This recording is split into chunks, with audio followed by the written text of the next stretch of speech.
You just wait. We'll get started, and there she'll be. Hello? Something's up there.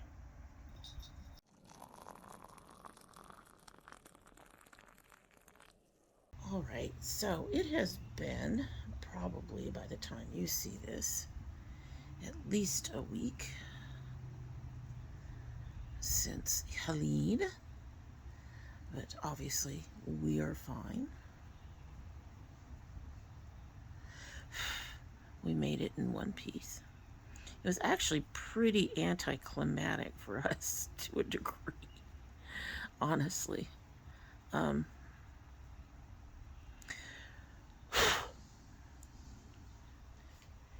She was originally supposed to come over us, and literally over where we are at,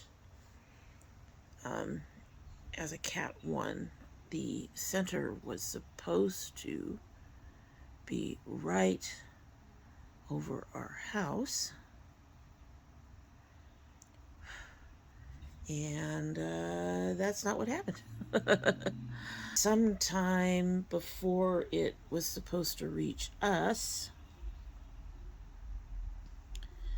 she veered to the east. And so she was originally supposed to go over Atlanta, slightly to the left of Atlanta, slightly to the left, slightly to the west of Atlanta. And we are like right along the edge. We're in one of the Atlanta suburbs. That's right outside the city. And we're to the east. So we still, considering how big she was, we were still looking at some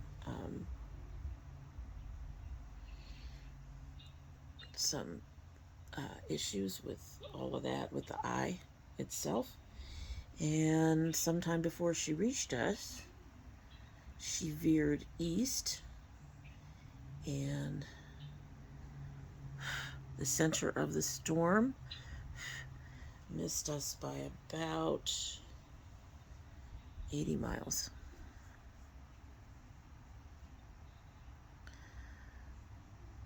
A little over 80 miles, but not enough of over 80 miles to really be, to make that big of a difference. At any rate, so I was pretty much up because that night was also payday. Oh, that was a mess. But anyway, that night was also payday. So I got to listen to the rain coming down. I think I heard thunder maybe once. It was a long, drawn-out thunder, so I wasn't sure if it was thunder. But, yeah, we ended up being skipped by Helene. I have lived here in Georgia, and mighty ancestors, I am not requesting the experience, but anyway, I have lived here in Georgia for 2 decades now, so to over 20 years, and I have yet to even experience a tornado. I mean, I lived out here when they had those tornadoes downtown, wipe out all the windows of one of the buildings downtown, one of the taller buildings. But I have yet to have a tornado actually by me. Like I said, not requesting the experience, but we get fallout from hurricanes all the time. And what I mean by fallout is we get the outer bands, or we get to see them just as they're dying out, things like that. We don't usually actually experience them themselves. Although Helene apparently came through the area, you know, 80 miles away from us at about a category 1. So if it had hit just over us, that would have been our first experience with that. So we're fine, we're safe. We had 2 plants knocked over. That was it. So this was our first close encounter with an actual hurricane. We actually, like I said, we are okay then. Some of the birds acting out on the bird channel. Anyway, like I said, we are okay. Um, the only thing that I had to really deal with was grocery shopping, which yeah, that ended up being a much bigger challenge than I expected it to be, because a lot of people prior to the storm, and I'm, honestly,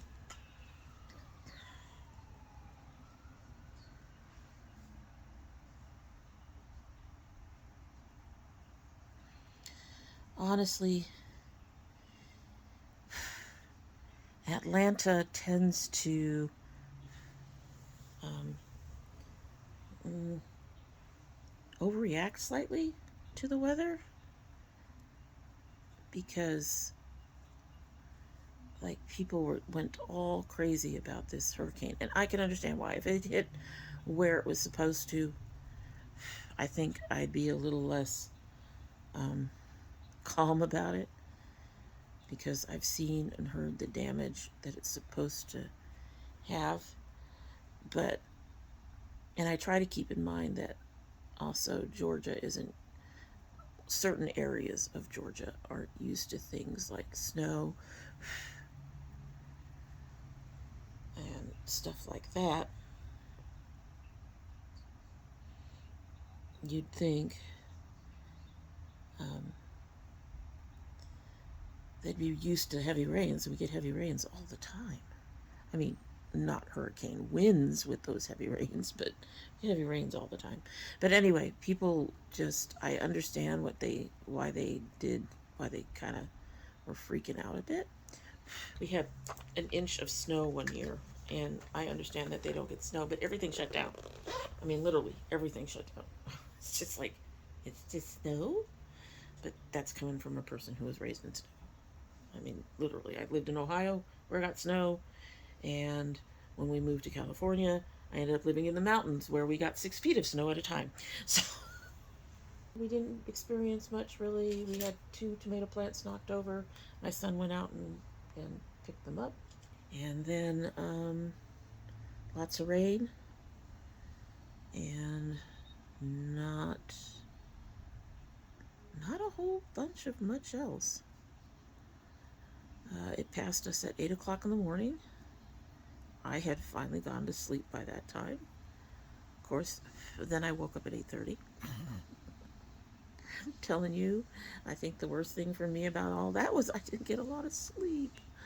I ended up having to take a nap, and I am now awake from the nap, and I'm doing this. But at any rate, it was very anticlimactic for me. There will be no trauma response here. Which may sound weird to say, but really, there will be no trauma response here.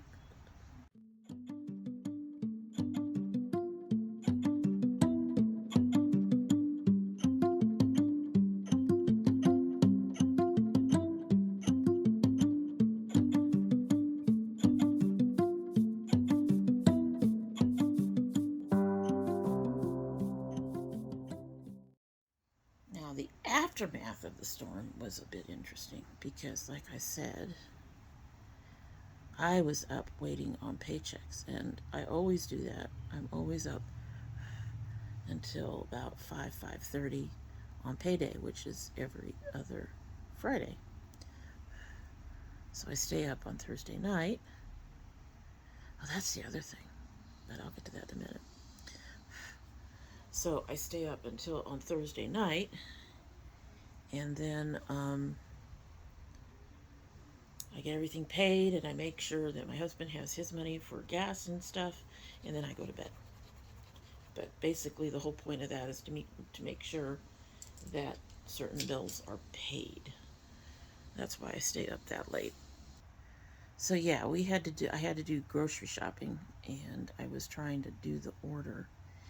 And then when the shopper went shopping, I mean, just about everything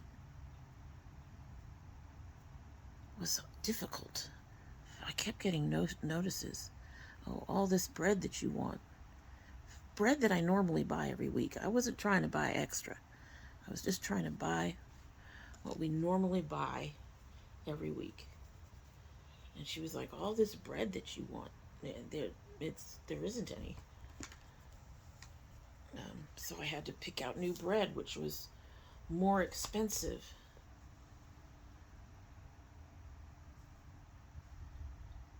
And the milk was like almost completely wiped out.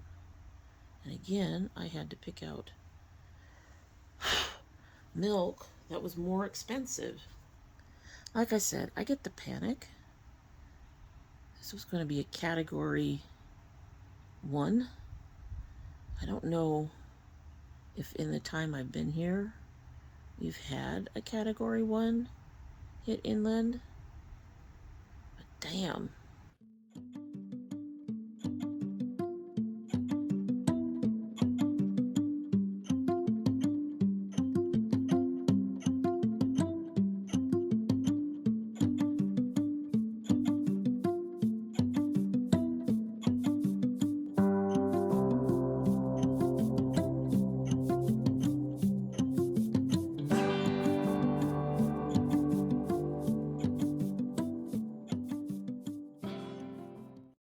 Anyway, we did finally get our groceries.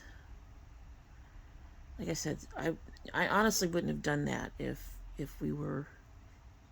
was still raining and stuff. But by the time I went ahead to get the groceries, it was practically all sunshine out there today.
out so messy, don't they?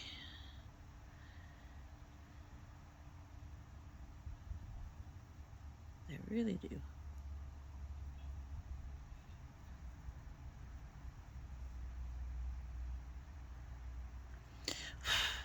And then I play with the colors and the lines and the layering, and it all comes up eventually. Or it ends up looking like a pod. Actually, it looks a lot less like a pod. Hopefully it'll end up looking more like that when I'm done. I think this one still needs some work. That one definitely still needs some work. I haven't done that much detailing on that. I want to get all this stuff up top done first, and then I can move my way down. So I need to get everything from here up done, and then I can work on that and work over. The point being that I don't want to work everything down here and end up smudging as I work over here.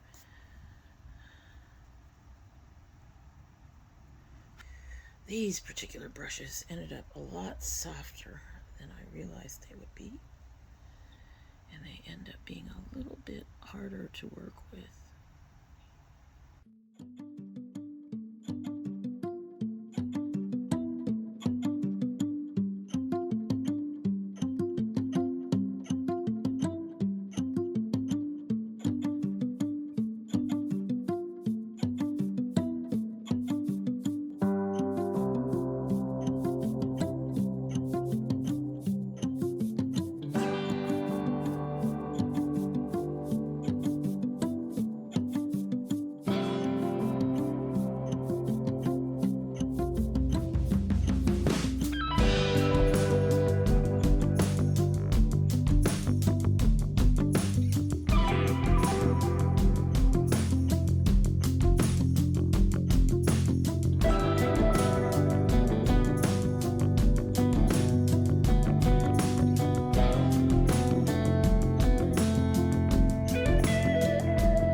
of the things that I did experience with Helene, which was a little different, I think, for most people. Helene came in apparently at a really bad time for me. So, for a long time now, my head reacts negatively to changes in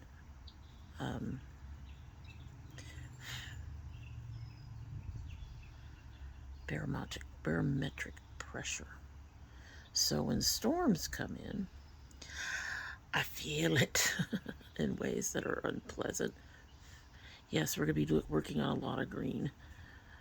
A lot of green today. I don't think I'll get either of these done today, but I mean, I can hope, right? Still trying to sort out how to make leaves look more leafy. Anyway, and so and I can feel these from across the country. So there's been times when hurricanes were not slated anywhere near us, and I've still felt those changes. So whenever I have a major headache, one of my first things to do is to check and see if there's a storm coming in. So y'all, this is going to become like my favorite detailing brush because it is so small.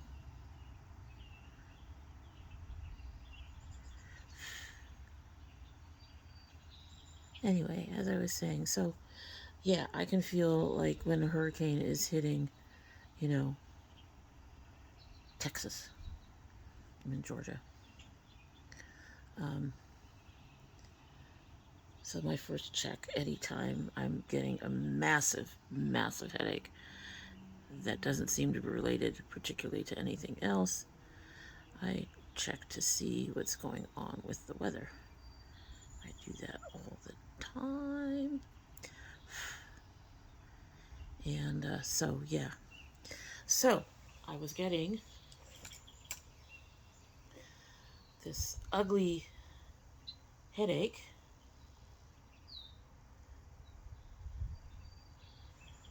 long before Helene even hit. And then on top of that, I think I was coming down with a minor, it's been very minor, persistent, but very minor, sinus infection. So I had that going on as well.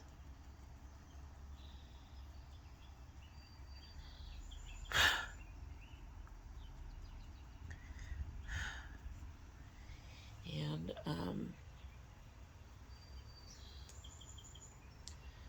there was something else that escapes me right now. But basically, my body decided, you gotta love human bodies, my body decided to interpret that whole mess as, oh hey, you're coming down with the flu. I am not kidding. This,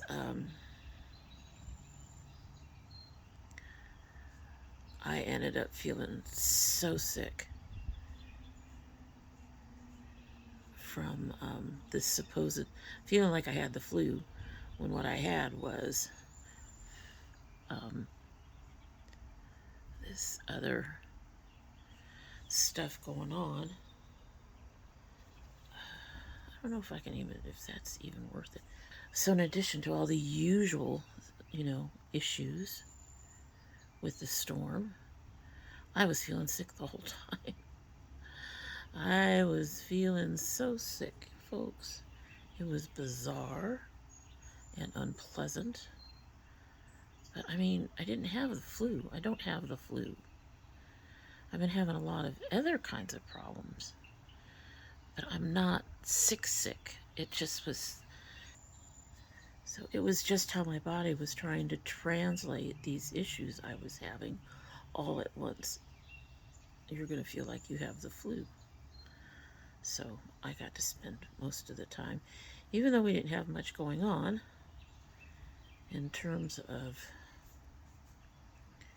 you know, it ending up being dangerous for us, because it didn't end up being that dangerous for us. But even though I didn't have to worry about all that because the storm went east, my body was acting like I was really sick. So I literally was not functioning very well the day it hit. And yeah.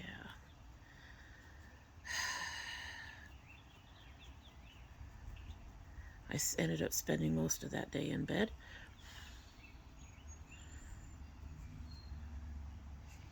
That's too dark. I should have picked a lighter pen. I am still learning, guys.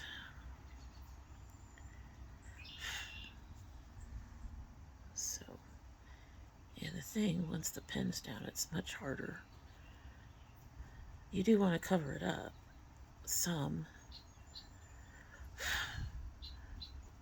Try to make it more blurred out.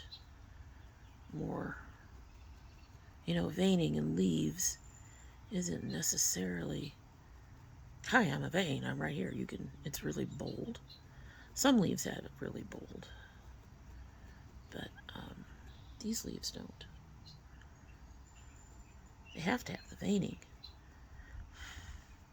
That's how you get the nutrients where it needs to go, right?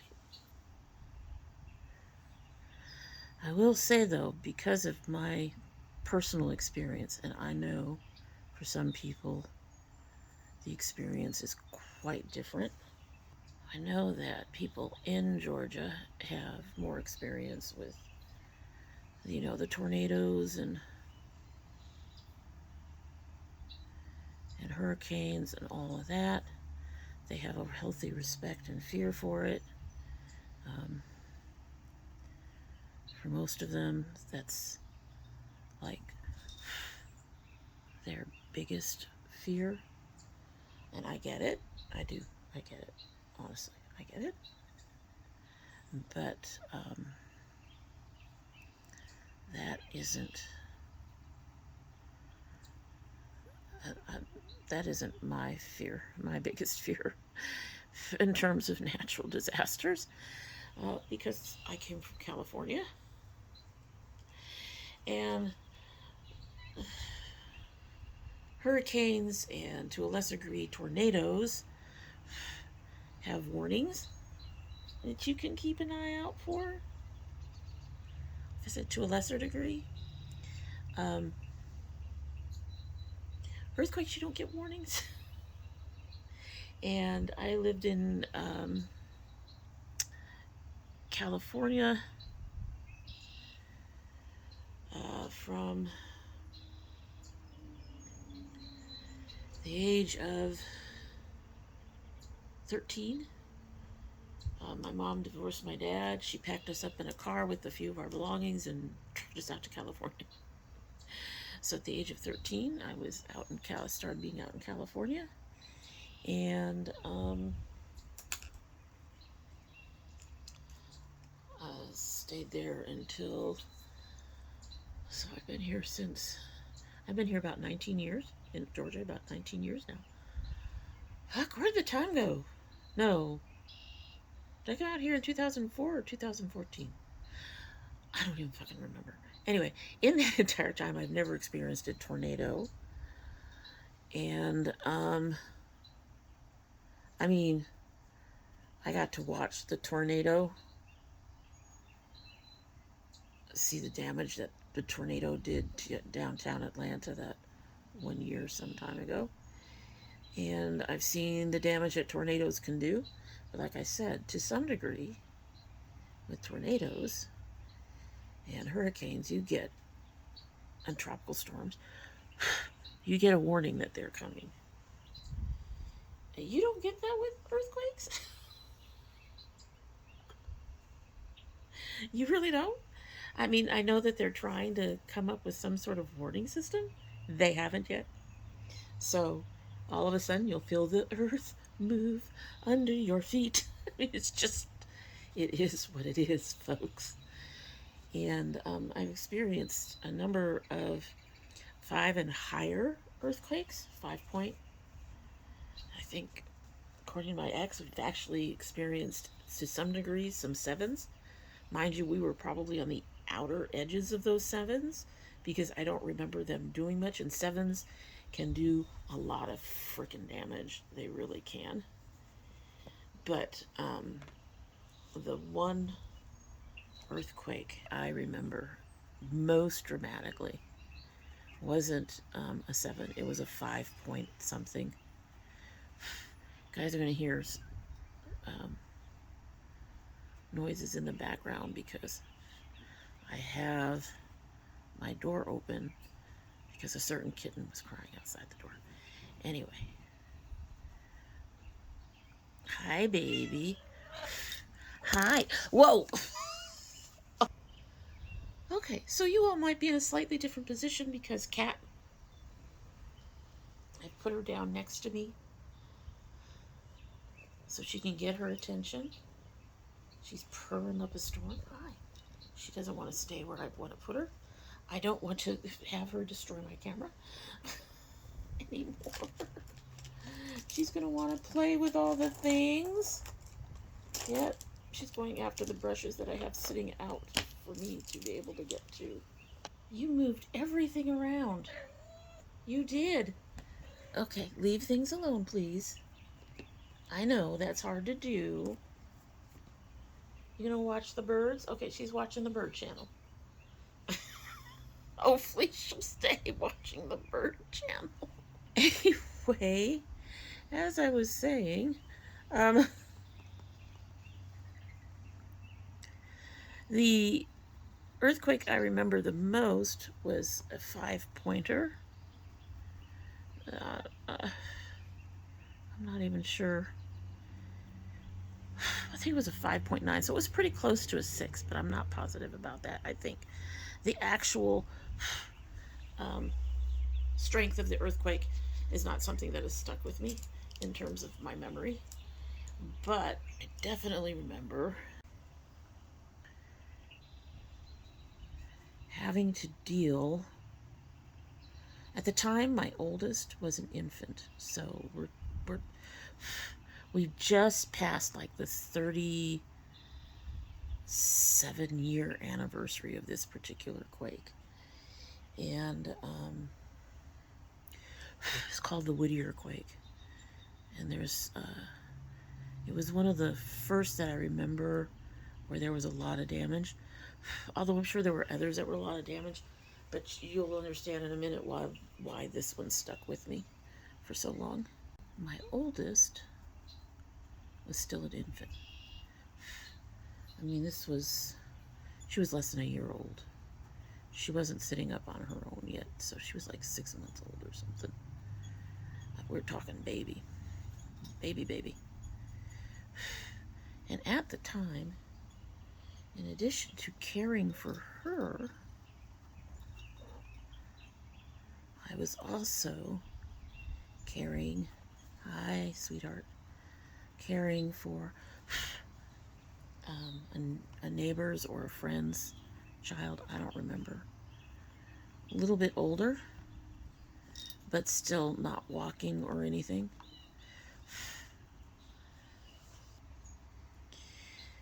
So I was also caring for this other child. Sorry, had an interruption by the cat. She was trying to knock shit over. This other child, also an infant. I mean, even if she could have walked or anything, there's no way she could have walked through, done what I needed to do. At any rate, so I had these 2 babies with me, and we lived at the time in this apartment building that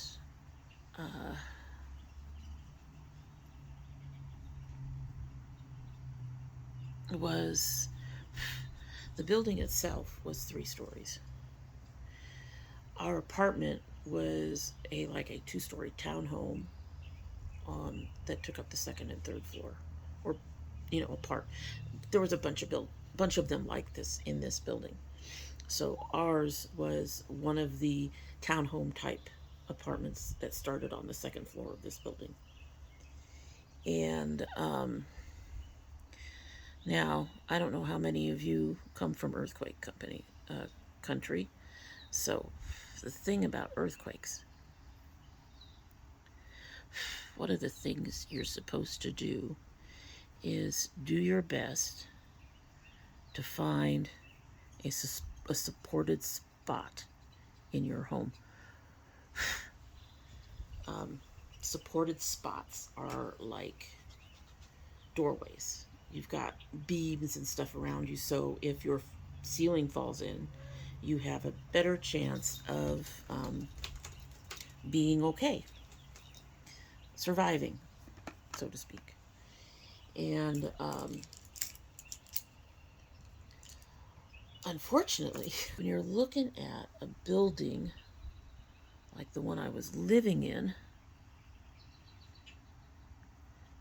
those supportive spots are no longer supportive because they're not on the ground floor.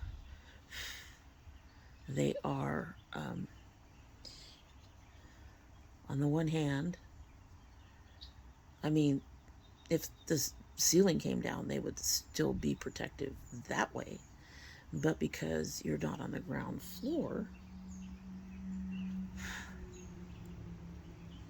there's the risk of the floor beneath you going. So those supportive spots are no longer that supportive. You can't go in a bathroom, or you can't go, in a supported doorway or anything like that, because it wouldn't matter much if the floor goes out from underneath you. So here I am by myself with these 2 babies. And if you are on a second or third floor, the whole idea is to get out of the building if an earthquake hits. And I had to find a way out of this building by myself, 1 child tucked under each arm, and to get out of that building and stay out in the parking lot. Or actually, I think one of the places that we ended up, a whole bunch of us were still in the apartment that day. I mean, people were working and stuff like that, but there were still other people in the apartment that day. And I think one of the places we ended up sitting was under the carports, spaces in the carports, because the building itself could still come down. And so yeah, I very vividly remember that earthquake hitting and me frantically trying to get these babies out of this building safely, and standing out and watching my building sway. Because it wasn't like a jolt. This one stuck around for a little bit. So even once I was out of the building, it was still going. Like I said, earthquakes have no warning. And so they will always probably be my greatest fear. And I think that's the same for my oldest daughter.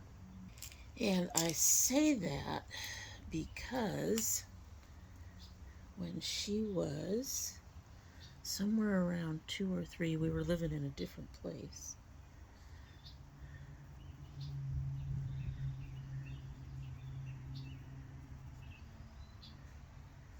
And she was around 2 or 3.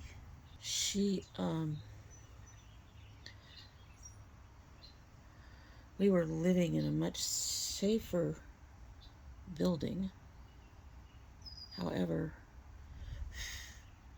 I remember this particular building having these big, I should say, almost, what do they call those panoramic windows that people have on some of their homes? You know, they take up like almost the whole front. This one didn't take up the whole front, but it took up like the entirety of our little breakfast nook area. And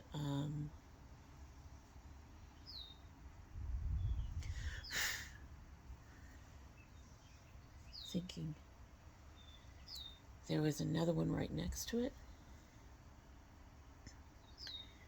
And this is partly my fault, but we had an earthquake. I mean, the earthquake's not my fault, obviously. But we had an earthquake, and I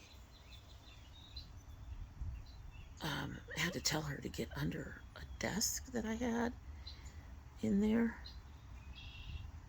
And I think that's where she developed her rather healthy or unhealthy fear of earthquakes. So, while I do have a healthy respect for tornadoes and hurricanes and all that stuff, the natural disaster that will always get to me is earthquakes. Always. Earthquakes. Earthquakes.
So the reason I'm trying to get this white in here is because that black went a little bit over the line.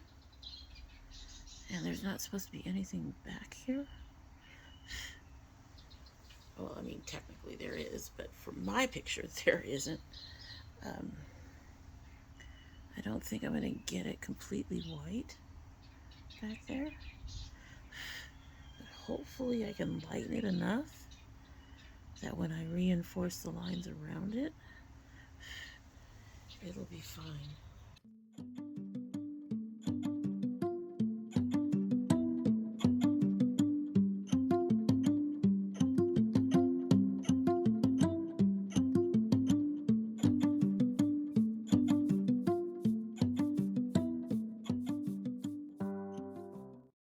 She's back. Anyway, so I think this is going to be about it for today. We did a lot of talking this time, so this is probably going to end up a bit longer than some of the ones I've done previously. But I think this leaf is finished. This leaf is getting there. I was thinking about doing this little ball down here, but we'll do it later. So, do it later. We'll do it in another one. Everything in due time. Obviously, the process takes a long time to do. I'm pretty happy with what I've got going there. I'm happy with my flowers.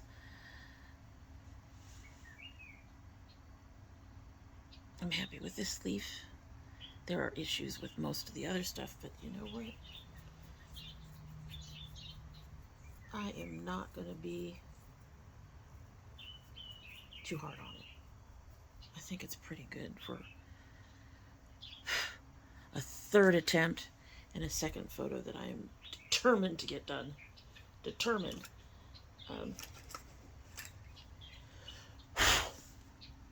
Determined, I tell you.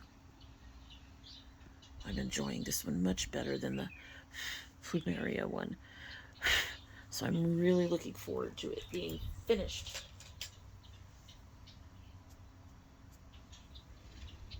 You'll have to let me know down below what you think about my progress, other than slow, because it's going to be slow. And I hope that you will go ahead and like and share and comment and do all of those beautiful things. And in the meantime, we'll see you later.